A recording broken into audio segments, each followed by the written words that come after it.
Víno. Pri slove víno napadne človeka veľa súvislostí, ale čo sa mňa týka ako vinára, tak v prvom rade to poradie je radosť a potom samozrejme robota. A robota je možno taká hlavnejšia myšlienka, lebo tá radosť príde vždy až po tej robote, ale len keď sa tá robota vydarí.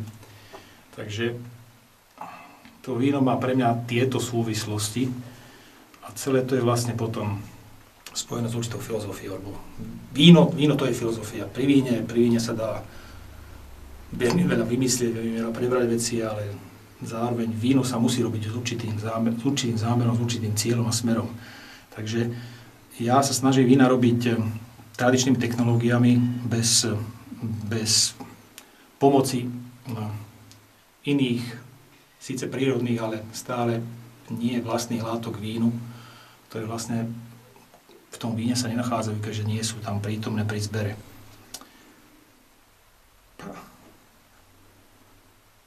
To je taká moja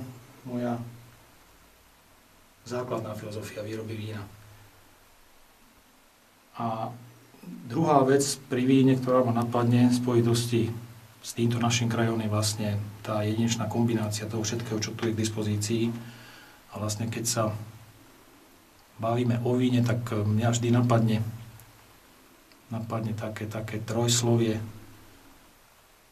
výnimočnosť, tradícia, kvalita. Tá výnimočnosť spočíva v tom, že tu máme jedinečné podmienky na pestovanie vína.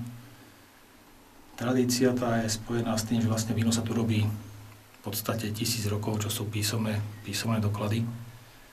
A z toho všetkého vlastne potom vyplýva, že musí tu byť aj nejaká kvalita, pretože bez tej kvality by to víno tu tak dlho neprežilo.